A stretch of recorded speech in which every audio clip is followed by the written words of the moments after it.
Good evening, Radhe Radhe. कैसी चल रही है अपनी अभाव भरी क्लासें? यकीनन आपको अच्छी लग रही होगी।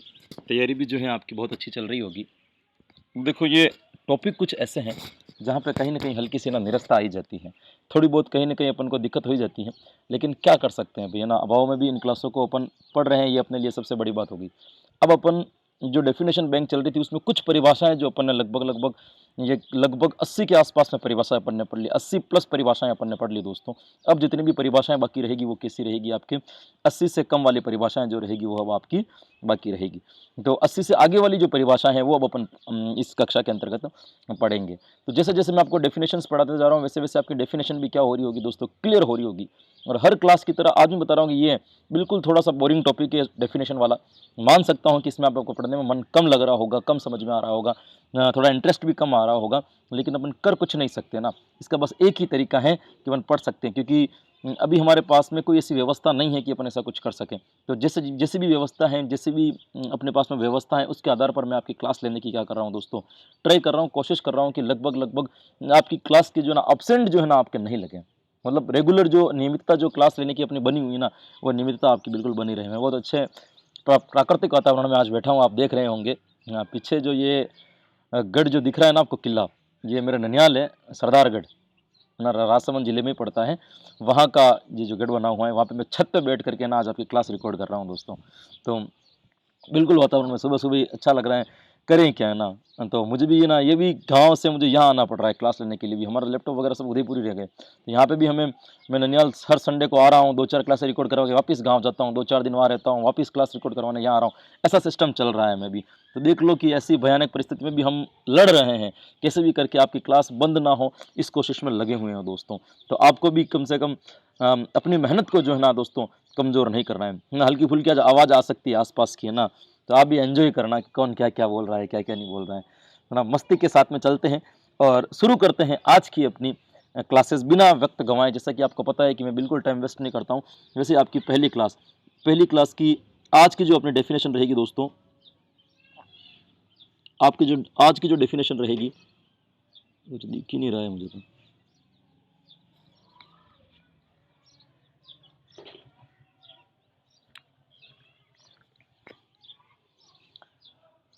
पार्ट 9 वाला आज अपन पढ़ेंगे। 8 पार्ट अपने के पहले वाले कंप्लीट हो चुके हैं दोस्तों। जो नवा पार्ट जो होगा वह आज अपन पढ़ना स्टार्ट करेंगे। नवा पार्ट की जो पहली डेफिनेशन होगी दोस्तों, वो ये रही आपकी। आज की पहली डेफिनेशन ये रही। ये भी कल जो अपन ने डेफिनेशन पढ़ी थी वो भी लगभग सारी की सारी प्रायोजना विधि के संदर्भ में थी, और आज भी जितनी भी डेफिनेशन आ रही है, लगभग 2-4 डेफिनेशन अब तक आगे चल रही है, वो प्रायोजना विधि के संदर्भ में होगी। कल अपन ने आर्मस्ट्रॉन्ग की भी पढ़ी थी, किलपेट्री की भी पढ़ी थी। उन्होंने क्या क्या इस परियोजना विधि के बारे में बताया, क्या क्या योजना विधि के बारे में बताया, डेंट की पढ़ी थी, बहुत सारी योजना और उनकी विधियों के बारे में पढ़ा। आज भी जो आपकी डेफिनेशन आ रही है ना दोस्तों, वो किसके ऊपर आएगी? वह आएगी आपके प्रायोजना विधि को लेकर के। भाई कौन सी विधि को लेकर के आएगी? आपके प्रायोजना विधि को लेकर के ये डेफिनेशंस होंगी। तो प्रायोजना विधि का मतलब मैंने पहले बताया था, योजना विधि, प्रायोजना विधि कह दो या परियोजना विधि कह दो, ये तीनों की तीनों विधि एक है ना। योजना विधि, प्रायोजना विधि या परियोजना विधि, कुछ भी कह दो, ये तीनों की तीनों विधियां एक हैं। इनका मतलब होता है कि बालक को किसी चीज की योजना के रूप में काम दे दिया जाता है, बालक स्वयं अपने आधार पर उस चीज का पता लगाता है, जिसे अपन शॉर्ट में कहते हैं प्रोजेक्ट, है ना। प्रोजेक्ट जिसको अपन कहते हैं वही लगभग लगभग क्या होती है? आपकी योजना या परियोजना होती है दोस्तों। तो परियोजना विधि के द्वारा माध्यम से पारकर महोदय हैं, एक शिक्षा शास्त्री हुए जिनका नाम है पारकर। ये पारकर क्या कहते हैं देखिए, ये कहते हैं, एक बार डेफिनेशन पढ़ लेते हैं। ये कह रहे परियोजना कार्य की एक इकाई है जिसमें छात्रों को कार्य की योजना और संपन्नता के लिए उत्तरदायी माना जाता है। ये पारकर महोदय क्या कह रहे हैं इसके बारे में? ये कह रहे हैं कि परियोजना कार्य जो है एक प्रकार की इकाई है। इकाई का मतलब यहाँ पे एक प्रकार का भाग बताया गया है, किसी का टुकड़ा है, एक प्रकार की इकाई है जिसमें छात्र कार्य की योजना और संपन्नता के लिए उत्तरदायी होते हैं। मतलब ये एक प्रकार की इकाई है, शिक्षण की इकाई। इकाई का मतलब किसकी इकाई की बात कर रही है? शिक्षण की इकाई की बात कर रहे हैं। तो ये एक प्रकार की शिक्षण की इकाई है जिसमें छात्र कार्य की योजना और संपन्नता के लिए उत्तरदायी माना जाता है। संपन्नता के लिए उत्तरदायी मानने का मतलब क्या हो गया दोस्तों, कि छात्र अपने आधार पर कार्य की योजना बनाता है और अपने हिसाब से उसको संपन्नता करता है। मतलब योजना दे दी जाती है, उस योजना को संपूर्ण करने के लिए पूर्ण जिम्मेदारी जो होती है वो किसकी होती है? यहाँ पे बालक की होती है। संपूर्ण रूप से जो जिम्मेदारी होती है वो किसकी होती है दोस्तों? बालक की होती है। तो यहाँ पे जो जिम्मेदार होता है वो कौन होता है? बालक जिम्मेदार होता है। उत्तरदायी किसको माना गया है? यहाँ पे बालक को माना गया है। ये परिभाषा किसके द्वारा दी गई है दोस्तों? तो ये परिभाषा दी गई है पारकर महोदय के द्वारा। वापिस सुन लीजिए एक बार ये परिभाषा। पारकर महोदय क्या कहते हैं परियोजना विधि के बारे में? ये कहते हैं कि परियोजना कार्य की एक इकाई है, मतलब परियोजना कार्य का एक भाग है, जिसमें छात्र को कार्य की योजना और संपन्नता के लिए उत्तरदायी माना जाता है। भाई कार्य आपको दे दिया गया है, उसकी किस योजना के तरीके बना करके, किस विधि के द्वारा, किस परियोजना के द्वारा आप उसको पूर्ण करोगे, उसको किस प्रकार से संपन्न करोगे, इसमें पूर्ण रूप से जो उत्तरदायी होता है वो कौन होता है? छात्र अधिक उत्तरदायी होता है तुलना अध्यापक की। अध्यापक की तुलना में अधिक उत्तरदायी कौन होता है? छात्र होता है। तो परियोजना विधि के संदर्भ में यह बात किसके द्वारा कही गई है दोस्तों? तो ये बात कही गई है पारकर महोदय के द्वारा। किसके द्वारा कही गई है? पारकर महोदय के द्वारा। एक बार फिर से मेरे साथ इसको दोहरा लो परिभाषा को। प्रयोजना कार्य की एक इकाई है जिसमें छात्रों को कार्य की योजना और संपन्नता के लिए उत्तरदायी माना जाता है। प्रस्तुत परिभाषा या प्रस्तुत संदर्भ या प्रस्तुत कथन किसके द्वारा प्रस्तुत किया गया है? तो सही उत्तर आएगा पारकर महोदय के द्वारा यह कथन दिया गया है। क्लियर? चलते हैं अगली डेफिनेशन पर। अगली डेफिनेशन क्या कहती है दोस्तों? अब जो आ रही है गणित की डेफिनेशन आ रही है। किसकी परिभाषाएं आ रही है आपकी? गणित की परिभाषाएं आ रही है। गणित की परिभाषाएं क्या कहती है देखिए। गणित की परिभाषा की बात करें तो सबसे पहले शिक्षा शास्त्री जो हुआ था ना, उसका नाम था बेंजामिन पियर्स। क्या नाम था दोस्तों? बेंजामिन पियर्स नाम का शिक्षा शास्त्री था। बेंजामिन पियर्स नाम का शिक्षा शास्त्री, इन्होंने एक गणित विषय के बारे में चर्चा की। तो गणित विषय के बारे में मैंने पहले भी आपको बता रखा है कि परिभाषा गणित में लगभग परिभाषा हर बार पूछी गई है। गणित को लेकर के परिभाषाएं थोड़ी व्यवस्थित भी हैं, सटीक भी हैं, थोड़ी अच्छी भी है। और गणित शिक्षण में परिभाषाएं लगभग परीक्षा में एक न एक आध बार परिभाषा पूछी गई है। 2-3 बार परिभाषा आ गई। तो मैं हर बार हर क्लास में मैं आपको कहता हूं कि परिभाषाओं का अधिकांश जो बार रहता है गणित विज्ञान में रहता है। गणित और विज्ञान की परिभाषाएं अधिक पूछी जाती हैं, बाकी किसी की परिभाषाएं नहीं पूछी जाती, क्योंकि इसके पीछे कारण है गणित में कंटेंट कम है, शिक्षण का इतना कंटेंट नहीं है। तो वहां पे जितना दूसरी विषय में है उसकी तुलना में गणित और विज्ञान में शिक्षण का कंटेंट थोड़ा कम है, इसलिए वहां पे परिभाषाओं का पूछने का भी भार बढ़ जाता है दोस्तों। दूसरे विषय में कंटेंट भरपूर है, इसलिए वहां पे भार नहीं बढ़ता है, परिभाषाओं पर कम फोकस किया जाता है। तो गणित विषय के अंदर परिभाषाएं मुख्य रूप से पूछी जाती हैं। तो गणित की परिभाषाओं को मैं एक एक परिभाषाओं को आपको यहाँ पे स्पष्ट कर दूंगा।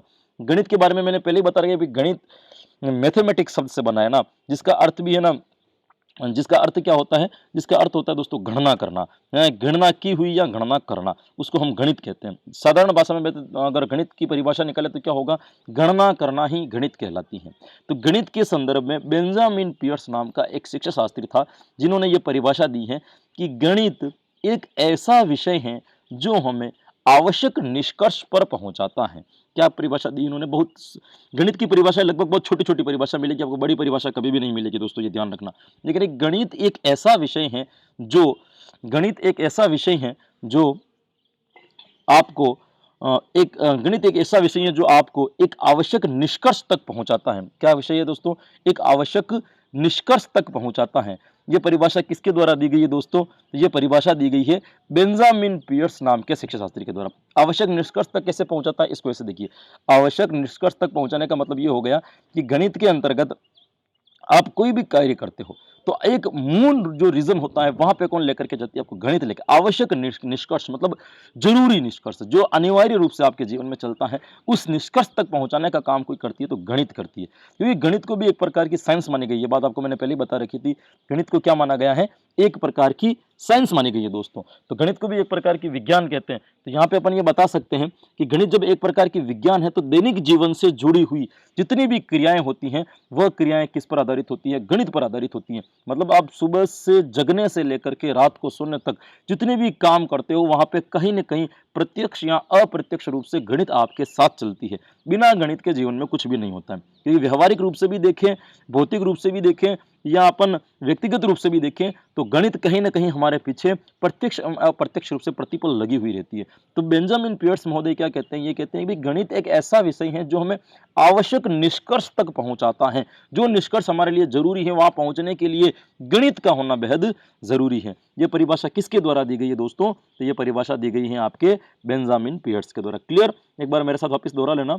गणित एक ऐसा विषय है जो हमें आवश्यक निष्कर्ष पर पहुंचाता है। ये किसकी परिभाषा है? Benjamin Peirce. गणित वाले बच्चे रट लेना इन परिभाषाओं को, है ना, आपके परिभाषाएं आने के चांस सर्वाधिक रहते हैं। चलते हैं अगली परिभाषा पर। अगली परिभाषा की बात करें रोजर बैंकन, ये आपको पता ही होगा। रोजर बैंकन, ये इसकी परिभाषा जो है ना काफी प्रचलित है और काफी बार ये परिभाषा पूछी भी गई है कि गणित सभी विषयों का सिंहद्वार एवं पूंजी है। कौन क्या बात? गणित सभी विषयों का सिंहद्वार एवं पूंजी है। पूंजी का मतलब दोस्तों चाबी है। चाबी से मतलब है ना की है, लोक है। सिंहद्वार, सिंहद्वार का मतलब होता है तो मुख्य द्वार। ये कह रहा है गणित सभी विषयों का सिंहद्वार एवं पूंजी है। मतलब ये रोजर बैंकन जो है इस परिभाषा के माध्यम से यह संदर्भ स्पष्ट करना चाहते हैं कि चाहे वो कोई भी विषय हो, हिंदी हो, विज्ञान हो, पर्यावरण हो, है ना, भौतिक विज्ञान हो, रसायन विज्ञान हो, समाजशास्त्र, दर्शन शास्त्र, नागरिक शास्त्र, कोई सा भी विषय हो, हर विषय के साथ में कहीं ना कहीं गणित जुड़ा हुआ है।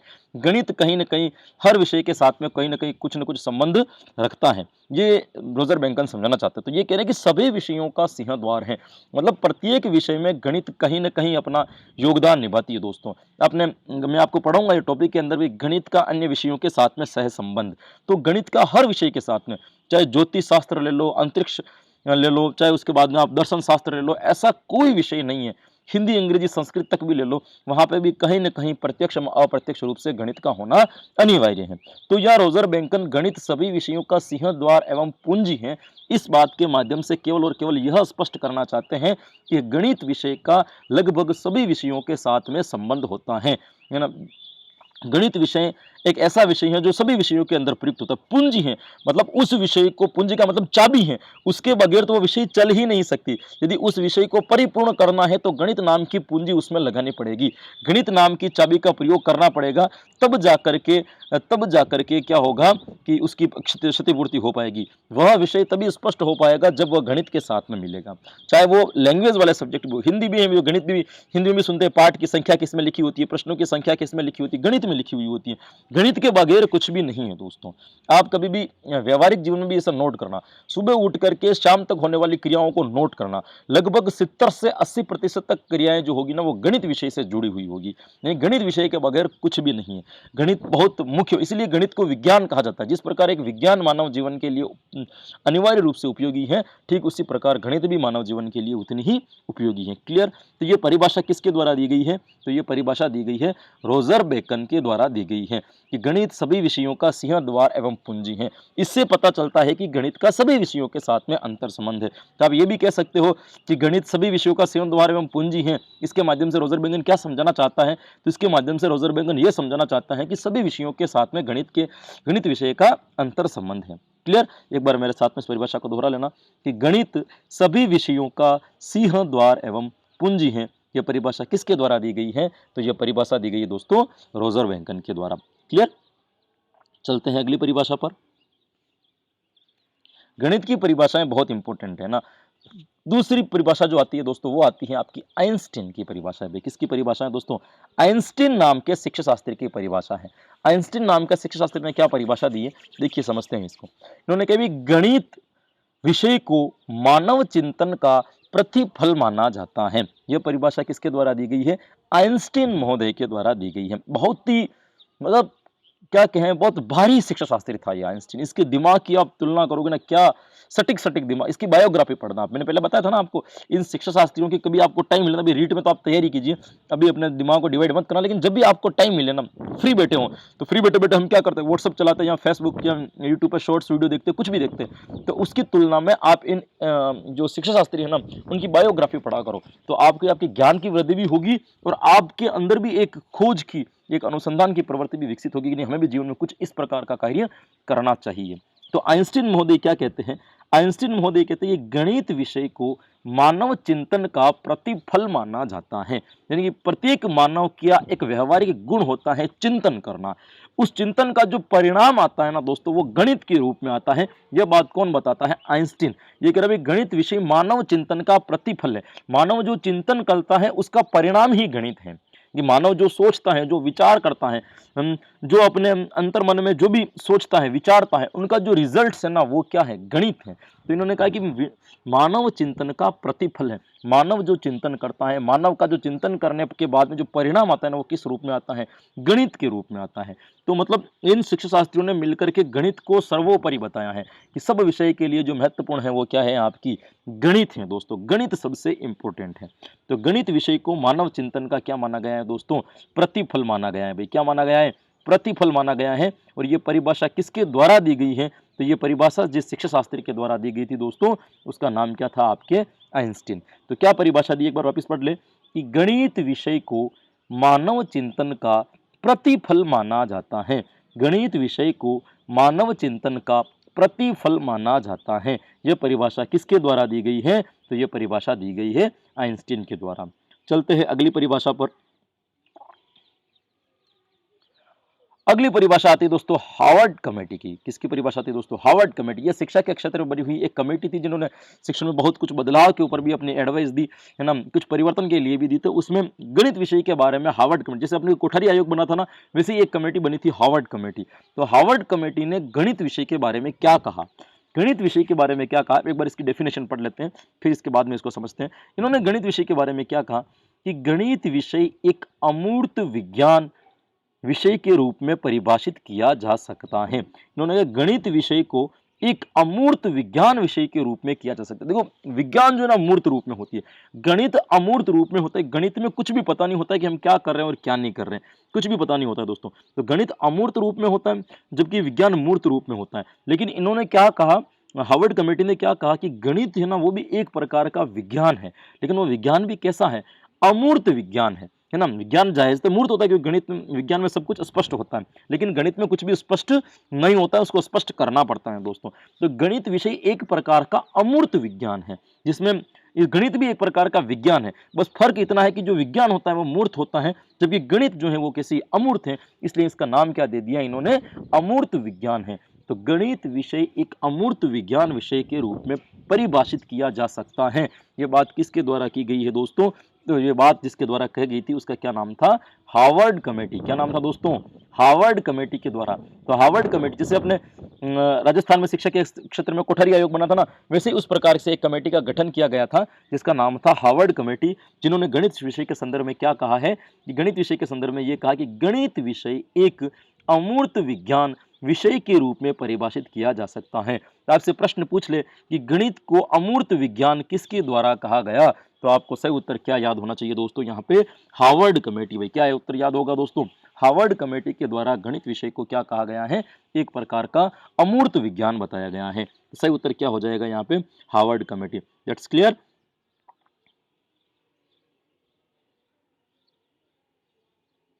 ये होगी हार्वर्ड कमेटी।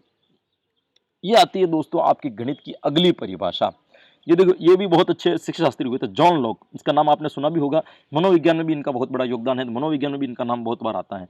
तो जॉन लॉक का नाम आपने सुना होगा, है ना, जॉन लॉक का नाम सुना होगा। इन्होंने क्या कहा कि गणित एक ऐसा मार्ग है जिसके द्वारा बालकों के मन मस्तिष्क में तर्क शक्ति का विकास होता है। इन्होंने क्या बताया गणित के बारे में, इन्होंने गणित के बारे में बताया, जॉन लॉक महोदय गणित के बारे में क्या कहते हैं भाई, ये कहते हैं कि गणित एक ऐसा मार्ग है, गणित एक ऐसा रास्ता है जिसके द्वारा बालक के मन मस्तिष्क में तर्क शक्ति का विकास होता है। इसको अपन ने पहले गणित की तर्क शक्ति अपन ने पढ़ रखी है दोस्तों, आपको पता हो तो मैंने वीडियो भी बना करके डाल रखा है, तर्क शक्ति मैंने आपको गणित की पढ़ा रखी है। तो गणित की तर्क शक्ति में मैंने क्या बताया, गणित पूरी की पूरी एक तार्किक विषय है जो बालक को तर्क करने पर मजबूत करती है। यानी कि अपन ये कह सकते हैं कि बालक का जो स्मरण तो नहीं कह सकते, जो बोध का जो विकास होता है, मानसिक विकास जो सर्वाधिक होता है ना, वो किस विषय के अंतर्गत होता है, गणित विषय के अंदर। क्योंकि दिमाग के सारे घोड़े किसमें दौड़ते हैं, गणित में दौड़ते हैं। आपने गणित पढ़ी भी होगी, ये जायज है कि जहां पे तर्क होता है ना, उस विषय को पढ़ते पढ़ते समय ऐसे निकल जाता है जिससे पता ही नहीं चलता है। जैसे आप हिंदी पढ़ो या सामाजिक पढ़ो, तो उनको 1 घंटा अगर आप पढ़ते हो ना, तो आपको लगता है कि हाँ मैंने 1 घंटे पढ़ाई कर ली, रेगुलर लगता है। लेकिन गणित विषय को आप पढ़ने बैठोगे ना, तो 4-5 घंटे ऐसे ही निकल जाएंगे, पता ही नहीं चलेगा कि अपन ने कितना पढ़ा और कितना नहीं पढ़ा। कारण क्या है, इसके पीछे तर्क है, आपको चिंतन करना पड़ता है, आपको मनन करना पड़ता है, आपको विचार करना पड़ता है, एक एक टॉपिक के बारे में आपको सोचना पड़ता है, बारीकी से उसके बारे में जानना पड़ता है, तब जाकर के वो विषय वस्तु क्या होती है दोस्तों हमें समझ में आती है, तब जाकर के वो विषय वस्तु क्या होती है है अपनी स्पष्ट होती है, जरूरी है दोस्तों। तो गणित एक ऐसा मार्ग है, क्या बात बताई मैंने कि जॉन लॉक महोदय क्या कहते हैं, वे कहते हैं कि गणित एक प्रकार का ऐसा रास्ता है, एक ऐसा मार्ग है जिसके द्वारा बालकों के मन मस्तिष्क में तर्क शक्ति का विकास होता है। मन मस्तिष्क का मतलब यहाँ पे मस्तिष्क है दोस्तों, आपको पता है ना, मन की बात कही गई है मनोविज्ञान में, तो मनोविज्ञान में मन का मतलब क्या है, मस्तिष्क है ना। जैसे अपन जो दिल कहते हैं, जिसको आपने कहा हार्ट, दिल टूट जाता है लोगों का, वो जो दिल होता है ना, उस दिल को भी अपन मन से मानते हैं। और मन का मतलब जो है ना मस्तिष्क से है। मन का मतलब किससे है दोस्तों, मस्तिष्क से है। तो यहाँ पे मन ये नहीं है, मन का मतलब मस्तिष्क से। आपके जीवन में जितनी भी क्रियाएं होती है ना, वो यहाँ से होती है, यहाँ से कुछ भी नहीं होती। ये तो बेचारा सिर्फ एक ही काम करता है, ब्लड सर्कुलेशन का, इधर उधर, इसके अलावा कुछ भी नहीं करता ना। ये टूटता यहाँ नहीं है, जो भी टूटता, करना, जोड़ना, जो भी करता है ना भाई, ये कौन करता है, ये दिमाग करता है ना। तो ऑल इज वेल यहाँ मत बोला करो ना, ऑलवेज का ऑल इज वेल ना इस जगह पे बोला करो, इसको सही रखो यहाँ पे। ये तो ठीक है, ये तो अपने आप काम करता रहेगा, है ना, इसको केवल योग के द्वारा स्वस्थ रखा जाए। बाकी जो काम करता है ना, सारा का सारा काम कौन करता है, अपना मस्तिष्क करता है दोस्तों। तो मन का मतलब यहाँ पे मस्तिष्क से है ना। तो मन लग जाना का मतलब यह है कि मस्त अपने कहते हैं इसके साथ में हमारा मन लगे। मन लगने का मतलब क्या है, आपके मस्तिष्क ने उसके मस्तिष्क के साथ में एक सामंजस्य स्थापित कर लिया, जिन दोनों के विचार आपस में मिलते जुलते हों। आपकी क्रियाएं एक जैसी होने की वजह से आपके मस्तिष्क भी आपस में क्या बन गए दोस्तों, मित्र बन गए। तो यहाँ पे सारा जो मिलाप होता है ना, वो किसका होता है दोस्तों, मस्तिष्क का होता है। तो अगली बार दिल टूट जाए तो मस्तिष्क का फोटो टूटा हुआ भेजना, है ना, दिल का टूटा हुआ फोटो मत भेजना।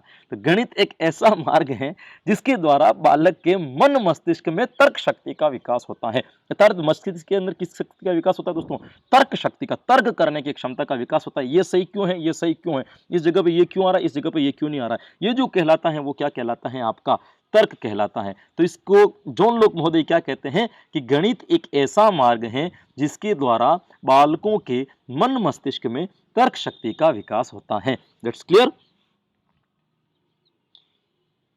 अब आपका जैसे जैसे मन तो लगाना पड़ेगा ना। गणित, गैलीलियो, है ना, गैलीलियो का नाम तो आपने सुना ही होगा, बहुत ही प्रसिद्ध है ना। गैलीलियो क्या करता है, गैलीलियो ने कहा है गणित वह भाषा है जिसमें ईश्वर ने संपूर्ण ब्रह्मांड को लिख दिया, संपूर्ण जगत को लिख दिया। तो ब्रह्मांड की जगह पे जगत भी शब्द लिखा हुआ है ना। गणित वह भाषा है जहां पे ईश्वर ने या जहां पे भगवान ने पूरे जगत, संपूर्ण जगत या ब्रह्मांड लिख दिया।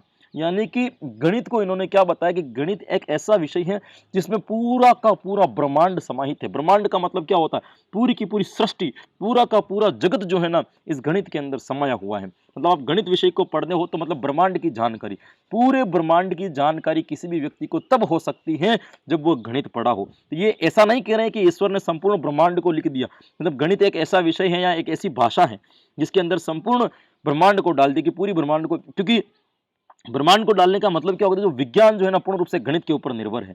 विज्ञान पूर्ण रूप से गणित के ऊपर निर्भर है दोस्तों। तो गणित का उपयोग जो होता है, चाहे वो शोध कार्यों में हो, चाहे प्रयोग कार्य में हो, अन्वेषण कार्य में हो, हर जगह पे गणित महत्वपूर्ण है।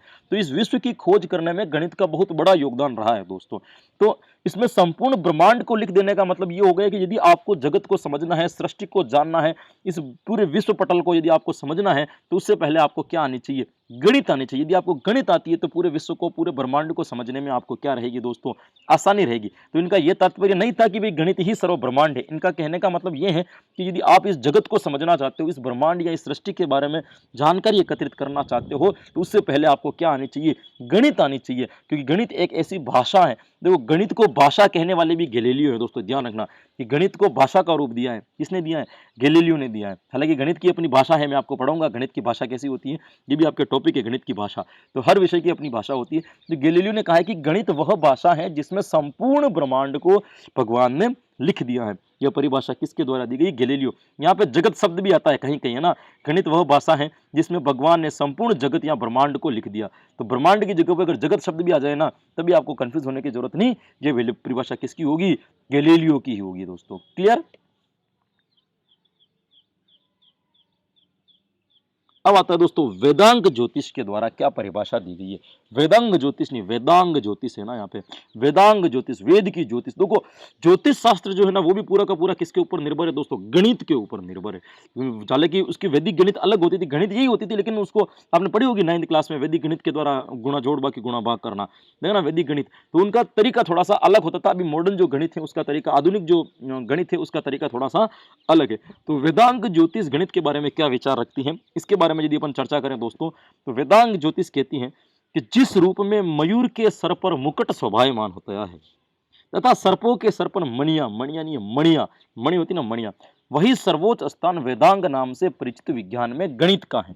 तो इन्होंने क्या कहा कि जिस प्रकार से मयूर के सर पर, मोर के सर पर मुकुट शोभायमान होता है, जिस प्रकार एक मयूर यानी मोर के सर पर जो मुकुट लगा हुआ होता है शोभा देता है, सुंदर दिखता है, एक सांप के सर के ऊपर मणि जितनी सुंदर दिखती है, वो जितना स्थान उस मुकुट का है, जितना स्थान सर्प के सर पर उस मणि का है, उतना ही सर्वोच्च और ऊपर जो बड़ा स्थान है ना, वो वेदांग नाम से परिचित विज्ञान में गणित का है ना। वेदांग नाम दिया इन्होंने विज्ञान का, उसमें गणित का है। तो वेदांग ज्योतिष शास्त्र, वेदांग तो क्या है, विज्ञान है एक प्रकार की, लेकिन उसमें गणित का स्थान भी उतना ही ऊंचा है जितना मयूर के सर पर मुकुट का होता है, जितना एक सांप के सर पर एक मणि का होता है, ठीक उतना का उतना ही योगदान इस वेदांग नाम की विज्ञान में किसका है दोस्तों, गणित का है। यह परिभाषा किसने दी दोस्तों, तुलना की ना, पहली बार गणित में भी ऐसी तुलना देखने को मिली। बाकी ऐसी तुलना जो मुख्य रूप से होती ना या तो हिंदी में होती है या हिंदी से भी सर्वाधिक होती है ना, वो कौन सी होती है दोस्तों, संस्कृत में अंतर्गत होती है।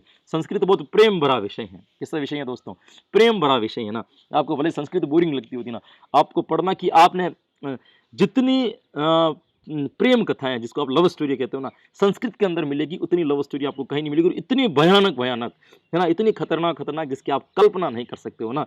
कभी मेघदूत, स्वप्नवास वदतम जैसी किताबें पढ़ना, तो वहां पे आपको पता चलेगा कि कितना रस, कितना प्रेम इनके अंदर भरा हुआ। तो ये इसकी जो तुलना की जो बात होती है ना, जिसके ऊपर एक दूसरे के ऊपर तुलना की जाती है, वो तुलना की बात कहाँ होती है, संस्कृत में अधिकांश होती है। लेकिन गणित में भी ऐसी परिभाषा देखने की मिली, वेदांग ज्योतिष, क्योंकि ये वेदांग ज्योतिष संस्कृत से रिलेटेड है। संस्कृत में केवल तुलना की जाती है। क्या कहता है ये कि जिस रूप में मयूर के सर पर मुकुट शोभायमान होता है, एक सर्प के सर पर मणियां जो विराजमान होती है, ठीक उसी प्रकार से वेदांग नाम से परिचित विज्ञान, वेदांग नाम से परिचित स्थान जो है गणित का भी उतना ही स्थान वेदांग ज्योतिष के अंतर्गत माना गया है। यह परिभाषा किसकी है दोस्तों, तो वेदांग ज्योतिष के द्वारा यह परिभाषा दी गई थी। That's clear. चलते हैं नेक्स्ट परिभाषा पर। ये है दोस्तों मार्शल एच स्टोन की परिभाषा। भाई किसकी परिभाषा है, मार्शल एच स्टोन। ये क्या परिभाषा देते हैं कि गणित ऐसी अमूर्त व्यवस्था का अध्ययन है जो कि अमूर्त तत्वों से मिलकर बनी है, इन तत्वों को मूर्त रूप परिभाषित किया गया है। मार्शल एच स्टोन के द्वारा यह परिभाषा दी गई है। क्या कहा इन्होंने, नहीं, गणित एक ऐसी अमूर्त व्यवस्था है। कैसी व्यवस्था है दोस्तों, एक अमूर्त व्यवस्था है, अमूर्त व्यवस्था का अध्ययन है जो कि अमूर्त तत्वों से मिलकर बनी है। भाई गणित एक अमूर्त व्यवस्था है। अमूर्त व्यवस्था का मतलब जिसमें कुछ भी स्पष्ट आपको दिखाई नहीं देता, यह ऐसे ही अमूर्त तत्वों से मिलकर के बनी है, और इन्हीं तत्वों को मूर्त रूप परिभाषित किया गया है। किस रूप में, गणित रूप में। मतलब अमूर्त रूपों को स्पष्ट करने के लिए करके मूर्त रूप में ले आना ही क्या है, गणित है। पहले स्पष्ट नहीं होता है, हल करने के बाद में वह स्पष्ट हो जाता है, बस इसी का नाम गणित है। यह परिभाषा किसके द्वारा दी गई है, तो यह परिभाषा दी गई है मार्शल, और दूसरे का नाम है स्टोन, मार्शल एच स्टोन के द्वारा यह परिभाषा दी गई है। क्या परिभाषा दी गई, एक बार मेरे साथ वापिस दोहरा लें कि गणित ऐसी अमूर्त व्यवस्था का अध्ययन है जो कि अमूर्त तत्वों से मिलकर बनी है, और इन तत्वों को मूर्त रूप परिभाषित किया गया है। यह परिभाषा किसके द्वारा दी गई है, तो यह परिभाषा दी गई है मार्शल एच स्टोन के द्वारा यह परिभाषा दी गई है। क्लियर। ये रही आपकी अगली परिभाषा, बर्ट्रैंड रसेल। आंद्रे रसेल नहीं है ना, बर्ट्रैंड रसेल। रसेल में केवल रसेल लिखता तो आप कंफ्यूज हो जाते हैं ना, आंद्रे रसेल इतनी बढ़िया परिभाषा नहीं दे सकता। बर्ट्रैंड रसेल है ना, बर्ट्रैंड रसेल ने क्या परिभाषा दी है ना, गणित एक ऐसा विषय है जिसमें हम जो कभी नहीं जान पाते कि हम किसके बारे में बात कर रहे हैं, और यह नहीं जान पाते कि हम जो कर रहे हैं वह सत्य है ना। इसको कह सकते, ये प्रेम भरा विषय है गणित, है ना। गणित एक ऐसा विषय है कि जो प्रेम भरा विषय है जिसमें हम ये कभी नहीं जान पाते कि हम किसके बारे में बात कर रहे हैं। बोलते जाते लेकिन उनको पता ही नहीं रहता है कि हम बात किसके बारे में कर रहे हैं, सल करते ये कभी पता नहीं रहता है। दूसरा, कभी भी ये नहीं जान पाते कि जो हम कर रहे हैं क्या वो सही है, ये पता भी इसके अंतर्गत नहीं रहता है ना। इसलिए प्रेम भरा विषय मैंने इसलिए कहा है कि है ना, हाँ, प्रेम भी ऐसे ही होता है, किसके बारे में बात कर रहे हैं पता ही नहीं होता है, और जो कर रहे हैं वो सही है या गलत ये भी पता नहीं होता है ना।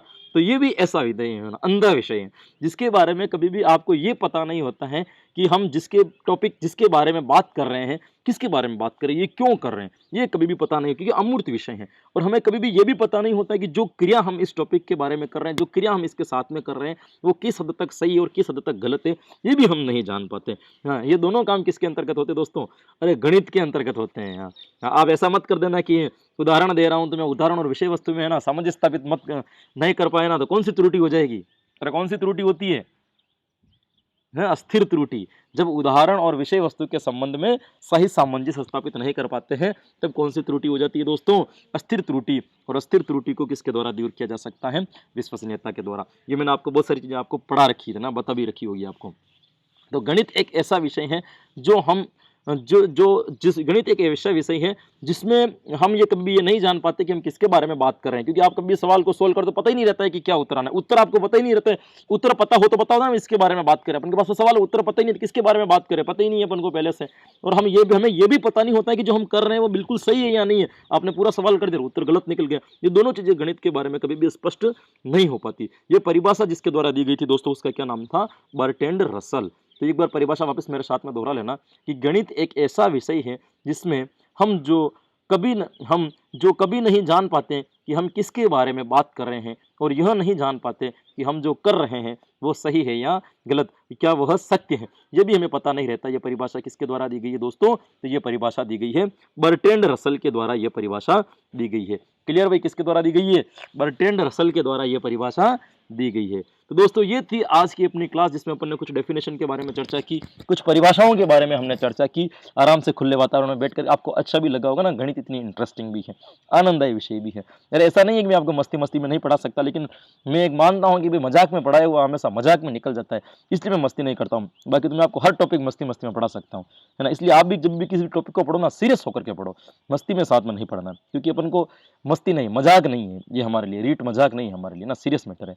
तो दोस्तों स्वस्थ रहिए, स्वच्छ रहिए, घर में रहिए, सुरक्षित रहिए। कोरोना महामारी बहुत भयानक रूप से चल रही है। आप भी अपना ध्यान रखें, अपनों का ध्यान रखें, और घर बैठे बैठे ही अपनी तैयारी को मजबूत करते रहिए, अपने मनोबल को मजबूत बना के रहिए। ऐसी चीज कभी भी मत देखना जो आपको डिमोटिवेट करती हो। बस ऐसी चीजों को देखो जो आपको क्या करती हो दोस्तों? हमेशा मोटिवेट करती हो, जो हमेशा आपको आगे ले जाने के लिए तैयार रखती हो दोस्तों।